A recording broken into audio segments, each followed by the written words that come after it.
The records of 100 Battles Academy still carry the stain of that day.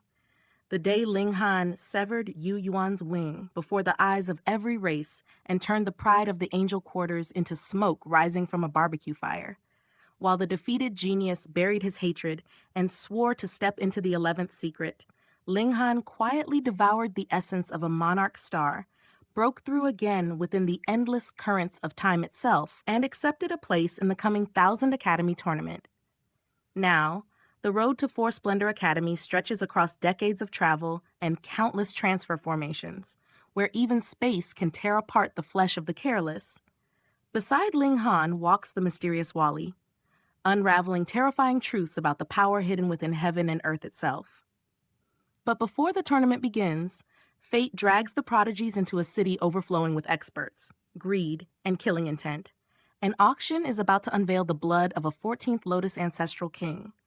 And while every genius sharpens their claws to seize that treasure, Ling Han enters the shadows under a false face, carrying a secret so dangerous that even the auction house trembles to touch it. This is Recap Alchemy Emperor of the Divine Tao, Chapter 2317, 2321. A single battle can change the fate of an era, and in this moment, one arrogant genius learned a lesson that every cultivator fears. Talent alone is not enough when you stand before a true monster. What began as a clash between two Monarch Stars quickly turned into a declaration to the entire world. Ling Han was no longer just another rising prodigy. He was becoming something far more terrifying. The confrontation escalated when You Yuan finally revealed the secret he had hidden from everyone. For years, people believed his greatest power came from the regulation of light, but that assumption shattered the moment he unveiled a source power of heaven and earth, the legendary regulation of slaughter. This was not an ordinary cultivation resource. In the world of high-level cultivators, obtaining a source power is a matter of fate itself. Countless experts searched their entire lives without ever touching one. Even ancient ancestral kings would covet such a treasure. The fact that You Yuan possessed it explained why he had advanced so quickly and why he had concealed it so carefully. Originally, this power was meant to remain hidden until the Thousand Academy tournament, but Ling Han forced his hand. That alone says something important about the battle. When a genius abandons years of preparation just to survive the present moment, it means the pressure standing before him has already exceeded his expectations. The regulation of slaughter condensed into a blood-red spear and erupted forward with overwhelming killing intent. Yet Ling Han did not retreat. He answered with lightning. Not fear, not caution, lightning. The two Monarch Stars collided head-on, and what followed shocked everyone watching. At first glance, the battle should have been evenly matched. Both were supreme geniuses. Both possessed extraordinary foundations. Both stood among the elite of their generation. But reality told a different story. As the exchange continued, Yuan gradually discovered something deeply unsettling. Every strike from Ling Han felt wrong. The lightning regulation carried a pressure that exceeded normal limits. Its power was beyond what a second-leaf cultivator should possess. Even someone as talented as You Yuan could barely understand what he was facing. And this is where the deeper cultivation significance appears. Ling Han's strength was not simply about techniques. His evolution index had already approached a level that ordinary Monarch Stars could hardly imagine. In simple terms, he wasn't just standing among geniuses anymore. He was beginning to surpass the standard definition of genius itself. That difference may sound small. On the battlefield, it was devastating. Punch after punch crashed forward. Technique after technique failed. You Yuan unleashed everything he had, yet the momentum of the battle never shifted. Instead of two kings fighting for dominance, the scene began to resemble a predator systematically dismantling its prey. The crowd could hardly believe what they were witnessing. This was You Yuan, one of the most feared talents of his generation. And he was being suppressed, not by a higher realm, not by overwhelming numbers, but in a fair fight. That humiliation slowly transformed into desperation. As the 100-move limit approached, Yuan finally snapped. Unable to accept defeat, he abandoned the agreement of equal cultivation levels and released his full power. His cultivation surged. His aura exploded. The battlefield itself trembled. From a tactical perspective, This decision reveals a lot about his state of mind. A truly calm cultivator searches for victory. A desperate cultivator searches for escape. At that moment, You Yuan was no longer fighting to prove superiority. He was fighting because he could not accept reality. But Ling Han had anticipated exactly this reaction. The instant You Yuan struck, the divine demon sword appeared. One slash, just one, and the result was immediate. Blood filled the sky. A wing separated from Yuan's body. The battle ended right there, not because You Yuan lacked strength, not because he lacked talent, but because every advantage he possessed had already been accounted for. This moment highlights one of the central themes of cultivation stories. Strength is never measured by cultivation alone. Fate, treasures, opportunities, battle instincts, and mental resilience all contribute to true power. You Yuan had a source power. Ling Han had the divine demon sword. Yuan had pride. Ling Han had preparation, and preparation won. The aftermath was somehow even more humiliating than the defeat itself. While the entire angel quarters remained trapped between shock and rage, Ling Han casually turned the severed wing into barbecue. Yes, barbecue. What makes this scene memorable isn't simply the comedy, it is the symbolism. The wing represented the pride of the angel race and the essence of a monarch star. By roasting it openly, Ling Han wasn't merely enjoying a meal. He was sending a message. Your prestige means nothing to me. Your race means nothing to me. Your genius means nothing to me. Results are all that matter. Naturally, the angel race nearly exploded with anger. Meanwhile, the demon race celebrated like a forgotten kingdom, finally witnessing the rise of its champion.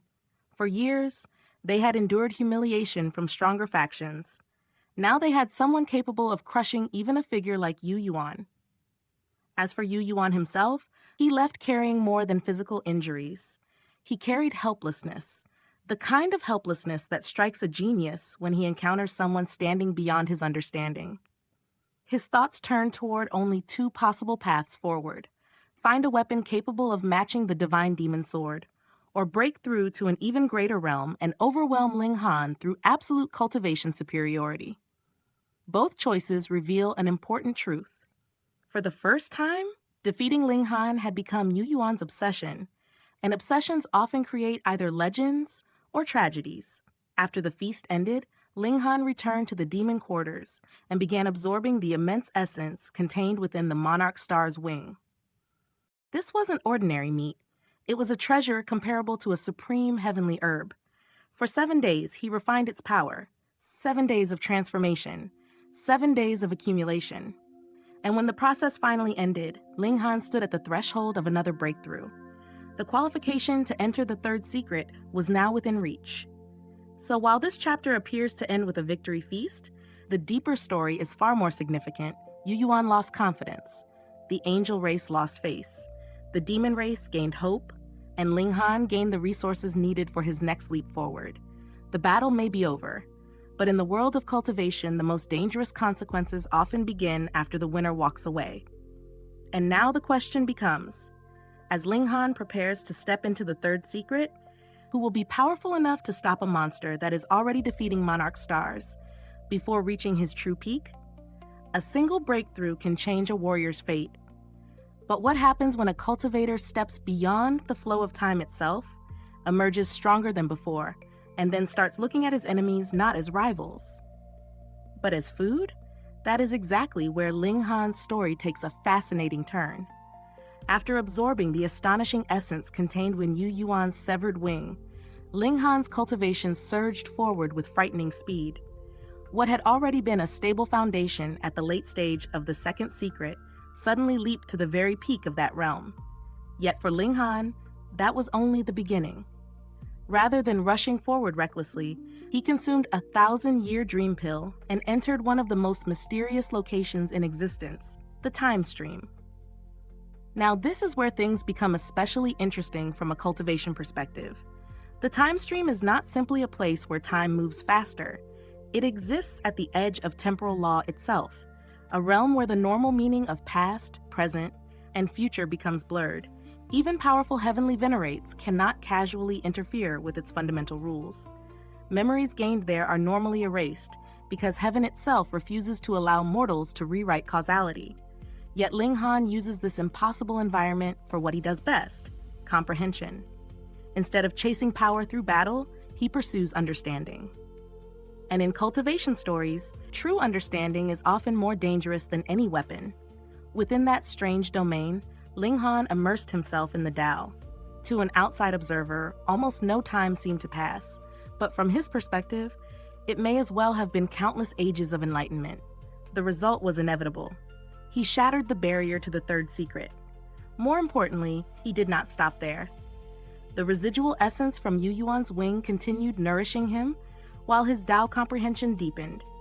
By the time his spirit returned to reality and the inevitable heavenly tribulation descended, Ling Han was already standing on a completely different level.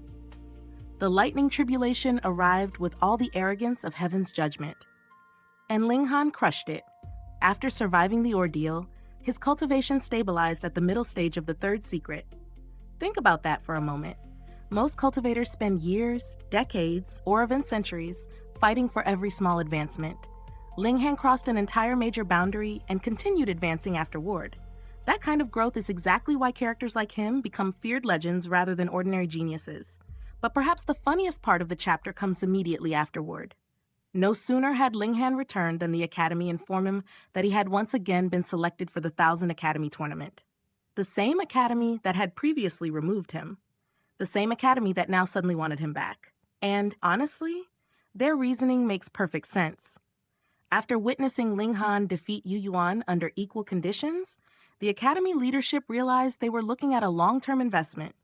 Even if he failed to dominate this tournament, his future potential was too terrifying to ignore. Ling Han understood their calculations immediately. Normally, someone with his personality might have rejected the invitation out of pure annoyance. Being discarded and then welcomed back is hardly flattering. But this situation is different. He is currently inside the foreign realm. Every experience here provides intelligence about a future enemy. Every battle reveals weaknesses in an unfamiliar cultivation system. Every genius he encounters becomes a potential threat or a potential target. And then there is Ling Han's rather unique motivation. By this point, he has discovered that the wings of elite angel race members contain extraordinary essence, almost comparable to precious heavenly medicines. In other words, the tournament is not just a competition. To Ling Han, it is also a hunting ground, a gathering of the finest chicken wings the foreign realm can offer. That darkly comedic thought perfectly captures his character. While others dream about glory and rankings, Ling Han is already calculating how many cultivation resources happen to be attached to his future opponents.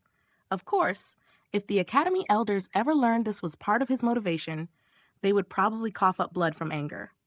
Soon, the tournament delegation finally departed, 10 young prodigies, 2 powerful Ninth Lotus experts serving as escorts, a journey stretching across unimaginable distances. And this section quietly reveals just how enormous the foreign realm truly is. Even cultivators of their level would require tens of millions of years to cross the distance through ordinary flight. Let that scale sink in. The solution lies in vast transfer formations spread throughout the realm. These ancient transportation networks compress impossible distances, allowing travelers to move between distant regions. However, the chapter introduces a fascinating limitation.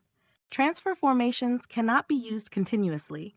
At first glance, this sounds like a simple restriction designed for convenience. But then Wally provides one of the most intriguing explanations in the series.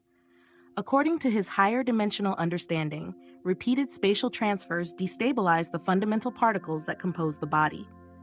Push the process too far, and a cultivator could effectively become a living catastrophe capable of unleashing destructive energy on an unimaginable scale. This is classic Alchemy Emperor of the Divine Tao world building at its best.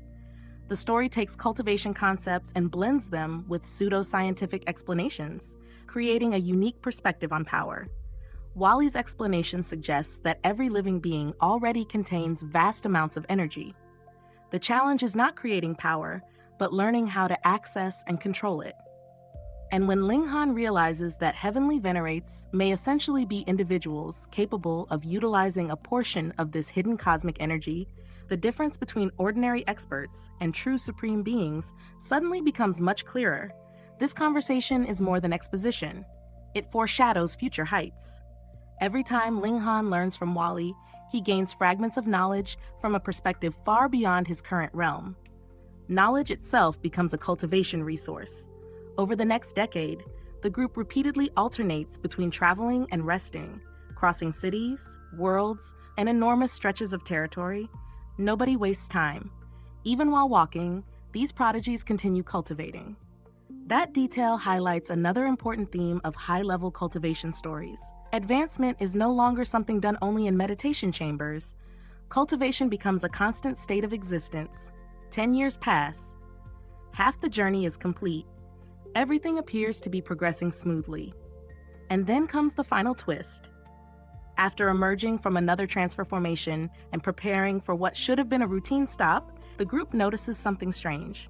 The city before them feels unexpectedly familiar, and whenever a story pauses to emphasize familiarity, veteran readers know exactly what that means.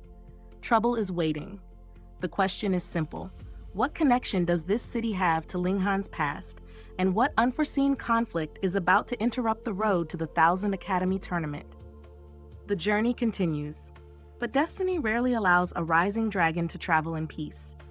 What if the greatest treasure in the entire city wasn't a weapon, a technique, or an immortal artifact, but a single bottle of blood? Not ordinary blood, the blood of a 14th Lotus ancestral king. And the moment news of that treasure spread, cultivators from every corner of the immortal realm flooded into the city like a tidal wave. This was not simply an auction, it was a battlefield disguised as a marketplace. As the chapter begins, the city has become so crowded that cultivators of every race, realm, and background are packed into its streets. Powerful experts mingle with wandering rogue cultivators. Ancient elders stand beside ambitious juniors. Everyone has come for the same reason. A bottle of ancestral king blood is about to be sold. To ordinary people, that may sound insignificant. To cultivators, it is enough to drive entire sects into madness. You have to understand what an ancestral king represents in this world. These are beings standing near the summit of cultivation. Every drop of their blood contains unimaginable vitality, Tao comprehension, and immortal power. Even though the treasure being auctioned is merely blood, rather than true blood essence, it is still something countless experts may never encounter in their entire lives. And that distinction is important. The chapter quietly reminds us that true blood essence is vastly more valuable. Blood essence contains the concentrated foundation of an ancestral king's existence. No sane ancestral king would willingly sell such a thing. That immediately raises an unsettling question. Where did this blood come from? Was it gathered from a legendary battlefield? Did someone discover the remains of a fallen supreme expert? Or is there an even darker story hidden behind the auction? The mystery surrounding its origin makes the treasure even more fascinating.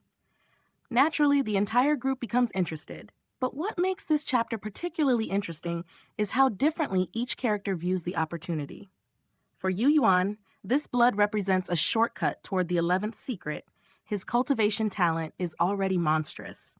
He doesn't struggle with bottlenecks the way ordinary cultivators do. His problem is accumulation. He needs enough power to force open the next door on his path. In his eyes, the blood is not merely a treasure, it is a stepping stone.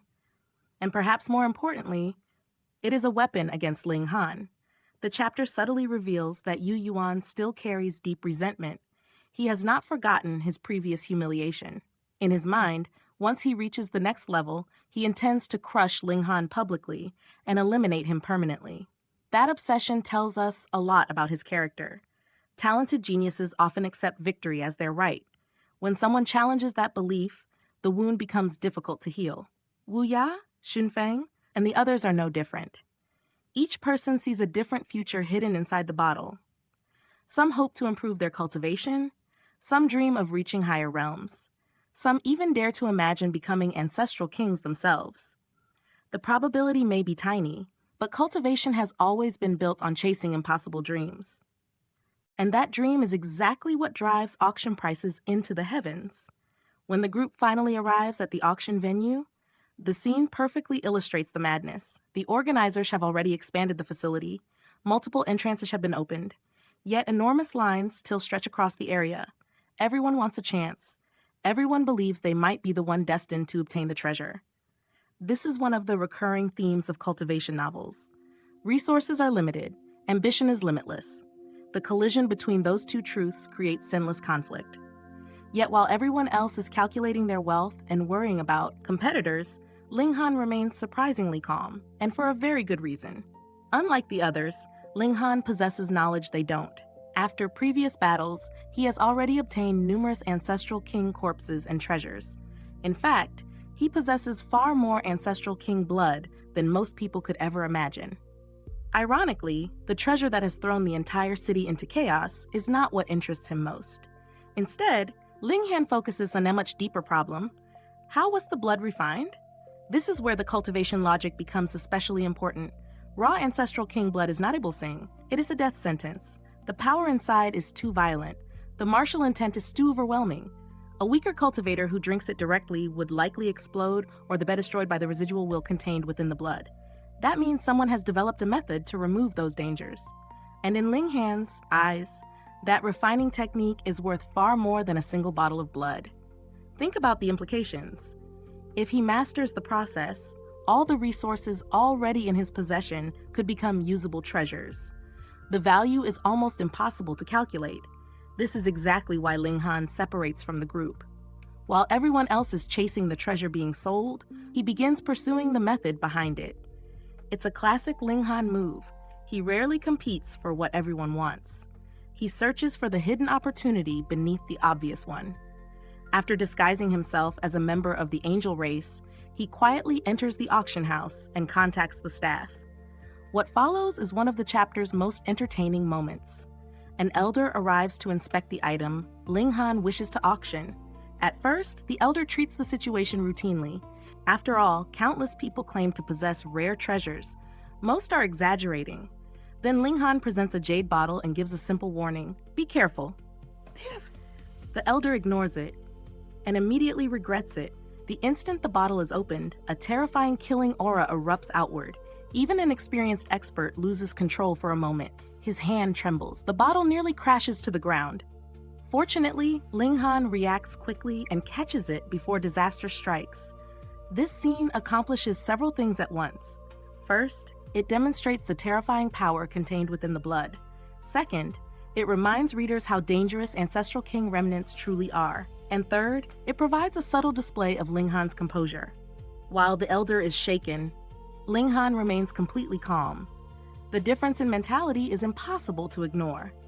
When the elder finally examines the contents properly, the truth leaves him stunned.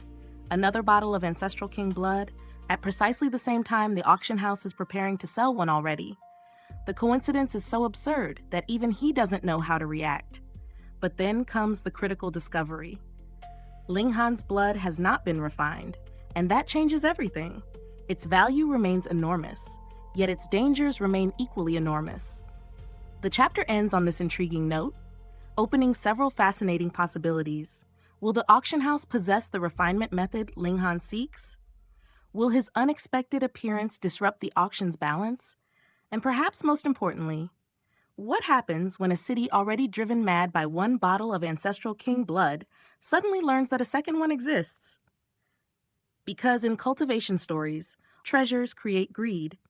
Greed creates conflict, and conflict is often the first step toward a storm that no one can control. The auction has not even begun yet, but the pressure in this city is already reaching a breaking point, and something tells me the real battle is about to start. A single drop of blood can start a war. That is the feeling hanging over this chapter. Not because armies are clashing on the battlefield, but because everyone understands the terrifying value of what Ling Han now possesses. We are no longer talking about ordinary treasures. We are talking about the blood of an ancestral king, a resource so rare that most cultivators will never even glimpse it in their entire lives. The chapter opens with Ling Han pursuing something far more important than wealth. He already possesses ancestral king blood, but what he truly wants is the method used to refine it, and that detail reveals something crucial about his mindset. Most people would immediately think about profit. Sell the blood, collect unimaginable riches, and enjoy a comfortable future. Ling Han thinks differently. He is always focused on long-term cultivation gains. To him, raw resources are valuable, but understanding how to maximize those resources is even more important. When the auction house elder explains that blood refinement techniques are controlled by only a handful of powerful factions, the information actually raises the stakes. Rare treasures are dangerous enough. Rare knowledge is often even more valuable. The elder quickly notices something strange. Why would someone insist on obtaining a refinement method unless they possessed more than a single portion of ancestral king blood? That realization nearly shocks him. From his perspective, Ling Han's behavior makes no sense unless he has access to an astonishing supply of this legendary resource. Of course, the elder has no idea just how absurd the truth really is. What makes this scene fascinating is the contrast between appearance and reality. To outsiders, Ling Han looks like a wealthy cultivator making a risky investment. In reality, he is sitting on a mountain of wealth that would probably make entire imperial factions lose their minds if they discovered it. This is one of those classic cultivation world moments where the protagonist's hidden assets have reached a level that completely breaks normal logic. The elder naturally tries to convince Ling Han to auction more blood through the auction house. From a business standpoint, it is an irresistible opportunity, but Ling Han refuses. And honestly, that is the smartest move he could make. In the cultivation world, trust is often more dangerous than open hostility. A smiling merchant can become a greater threat than a sword-wielding enemy if he learns too many secrets. Ling Han understands this perfectly. No matter how many guarantees of confidentiality are offered, exposing the source of ancestral king blood would be inviting disaster. After the negotiation concludes, Ling Han receives VIP treatment and enters the auction grounds. Here, the story briefly shifts from strategy to world building. The auction house itself exists within a space expanded through advanced spatial laws. What appears ordinary from the outside contains a massive world within. Millions of cultivators can gather beneath a single roof. This detail quietly reminds of the scale of the universe Ling Han inhabits. Cultivators at this level are no longer confined by ordinary architecture. Even buildings bend to the power of cultivation. Then comes a lighter but surprisingly important segment involving Wally. Wally has returned to human form, but his greatest battle is not against enemies, it is against humanity itself. He can process information on a level ordinary people cannot comprehend. He analyzes countless voices, expressions, and interactions simultaneously. Yet despite possessing overwhelming computational power, he struggles to understand simple human behavior. And that becomes important later. Knowledge and wisdom are not the same thing. Wally possesses endless knowledge. Ling Han possesses wisdom. The auction begins, and for a while the offerings are unimpressive. Then celestial medicines appear. At that moment, Ling Han transforms into every collector's worst nightmare. Buy, buy, buy. No hesitation, no restraint, no bargaining, just relentless purchasing. To everyone watching, it looks outrageous, and from their perspective, it truly is. The audience sees a mysterious VIP spending vast sums without concern. They do not know that Ling Han's wealth originates from inheritances and treasures beyond imagination. To them, he appears almost absurdly rich. Naturally, greed begins to spread. This is another recurring theme in cultivation stories. The moment extraordinary wealth becomes visible, danger follows immediately. Some spectators begin discussing robbery, others openly resent him. And this is where Ling Han decides to become incredibly mischievous. Instead of hiding, he deliberately reveals a false identity. He takes on the appearance of You Yuan.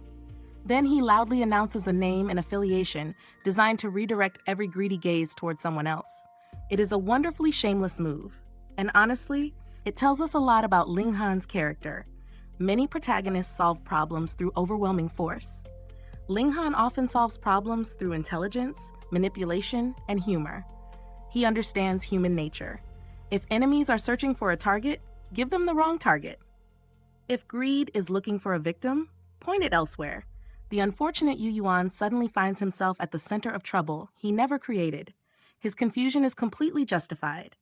Imagine attending an auction only to discover someone has stolen your face, your name, your academy affiliation, and possibly assigned you a future army of robbers. Even Yuan and Qi Shuang immediately recognize the potential disaster. One fake introduction may create consequences that ripple far beyond this auction. Meanwhile, Wally watches the entire performance and remains completely baffled. This is actually one of the most entertaining parts of the chapter. No amount of calculation can explain human trickery. No formula can perfectly predict mischief. For all of Wally's intelligence, he still cannot fully grasp why Ling Han finds this amusing. The auction continues for 5 long days, and then the atmosphere changes. The true centerpiece finally arrives: ancestral king blood. The crowd instantly becomes excited because this was the treasure everyone had been waiting for. But then comes the twist. The auctioneer reveals that there are now 2 portions available instead of 1. Immediately, the value of the event skyrockets. Yet the most interesting part is not the additional blood itself. It is the final revelation. The second portion has not been refined, and that single statement changes everything. For ordinary buyers, unrefined ancestral king blood may be a problem. For certain powerful factions, however, it may represent an opportunity. More importantly, for readers paying attention, the timing feels suspiciously significant. After spending an entire chapter focused on refinement methods, hidden resources, and Ling Han's interest in processing ancestral king blood, the story suddenly places an unrefined portion onto the auction stage. That cannot be a coincidence. It feels like the calm before a storm. The real question now is not who wants the blood. The real question is who possesses the knowledge to unlock its true value. And in a world where even a single drop of ancestral king blood can attract greed, ambition, and murder, the appearance of a second portion may be about to drag everyone into a far more dangerous game. Who will claim it? Who will reveal their hidden strength? And has Ling Han already positioned himself a few moves ahead of everyone else once again? A single drop of blood can shake an entire cultivation world. And in this chapter, what truly causes chaos is not the blood itself, but the terrifying question hidden behind it: who in the world possesses enough ancestral king blood to casually trade it away? That mystery hangs over the entire auction like a blade suspended above everyone's head. The gathering begins with the appearance of an extraordinary treasure: unrefined ancestral king blood. For ordinary cultivators, this is almost unusable. The power contained within it is simply too violent. A being at the level of an ancestral king stands near the peak of existence, and their blood carries a terrifying aura that weaker bodies cannot withstand. Most people immediately lose interest, but the true experts react differently. They understand something the crowd does not. If they possess a method capable of refining the blood, then buying the raw version could be far more profitable than purchasing an already processed treasure. Less competition, lower price, potentially the same reward. This is a classic cultivator mindset. While ordinary people see danger, ambitious cultivators see opportunity. Then the auction reveals an even stranger condition. The seller does not want star stones, he wants a blood refinement technique. And that single request instantly transforms the atmosphere. Think about what this implies. To most spectators, such a trade makes no sense. If someone owns only a single portion of ancestral king blood, why exchange it for a technique that becomes useful only if more blood exists? The conclusion many arrive at is chilling. Perhaps the seller possesses far more ancestral king blood than anyone can imagine. Perhaps this is merely a sample. Perhaps an unimaginable secret is hiding somewhere in the shadows. The crowd's greed immediately shifts direction. Some begin thinking not about the blood, but about the identity of the seller. If that person truly controls a large supply of ancestral king blood, then discovering their identity could be worth more than any auction item. This moment beautifully illustrates one of the recurring themes in cultivation worlds. Treasures attract desire. Mysteries attract obsession. And sometimes the mystery becomes more dangerous than the treasure itself. Of course, the audience knows something most characters do not. The mysterious seller is Ling Han, and thanks to his disguise techniques, he remains completely unconcerned about the growing storm around him. His confidence reveals something important about his character. Ling Han is not merely powerful, he understands information warfare. He knows when to reveal something valuable and when to hide behind layers of deception. Soon, numerous refinement methods are presented for consideration. This section may seem technical, but it actually highlights an important aspect of high-level cultivation. Resources alone are never enough. Efficiency matters. 2 cultivators can possess identical treasures and obtain completely different results depending on how they process them. Some techniques preserve more blood, but require enormous supplementary resources. Others are cheaper, but waste a large percentage of the precious material. It becomes a question of optimization rather than simple possession. Ling Han eventually selects a high-conversion technique, preferring to spend more resources in exchange for better results. And this decision perfectly fits his personality. He has wealth. What he lacks is irreplaceable ancestral king blood. When resources are abundant, efficiency becomes king. But then comes one of the most fascinating moments of the chapter. Wally enters the scene. After reviewing the supposedly valuable refinement technique, Wally calmly concludes that it can be significantly improved. According to his calculations, the conversion rate can be pushed to nearly perfect levels while simultaneously reducing material consumption. This is an incredible reminder of why Wally remains such a terrifying ally. Where most cultivators rely on inheritance, intuition, and accumulated experience, Wally approaches cultivation like a living supercomputer. Problems that others accept as fixed limitations become mathematical puzzles waiting to be solved. In many ways, Wally represents one of the most unique forces in the story. He doesn't break obstacles through brute strength, he breaks them through understanding. Meanwhile, the auction escalates into madness. The refined portion of ancestral king blood finally appears, and all restraint vanishes. Powerhouses throw out bids without hesitation. Prices soar. Even wealthy geniuses begin dropping out one after another. What makes this bidding war so interesting is that it exposes the priorities of each participant. When enough pressure is applied, cultivators reveal what they truly value. For You Yuan, the answer becomes clear. He is willing to sacrifice a ninth lotus-level celestial medicine known as the Jade Dragon Herb. This is an ordinary treasure. It was originally reserved for his future breakthrough. Yet the willingly offers it up. Why? Because You Yuan understands something fundamental about the path of cultivation. Certain opportunities return, others appear only once. He believes ancestral king blood may provide a greater chance at reaching heights far beyond a simple ninth lotus breakthrough. It's a gamble, a dangerous one. But great cultivators are often defined by the risks they choose to take. Eventually, after pooling resources with allies and emptying nearly every reserve they possess, Yuan's group secures the refined blood. They win the auction. But victory comes at a staggering cost. And in cultivation stories, expensive victories often carry consequences. As the auction concludes, the true tension begins. Many participants are no longer focused on the auction results. Their attention has shifted toward the anonymous seller. The theories, suspicions, and greed born from that single trade proposal continue to grow. Some plan to pressure the auction house. Others want names. Others want answers. And some undoubtedly want blood. Lots of it. Yet while everyone else chases shadows, Ling Han quietly prepares to leave. With Wally once again disguised as a decorative ornament, and his appearance already transformed into that of a demon race cultivator, he walks directly through the chaos he created.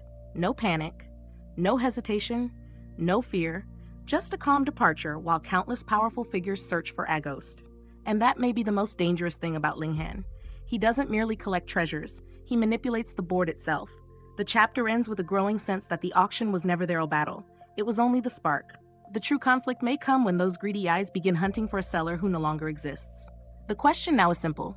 When an entire gathering of powerful cultivators start chasing the secret behind ancestral king blood, how long can that secret remain buried before someone uncovers a trail leading back to Ling Han?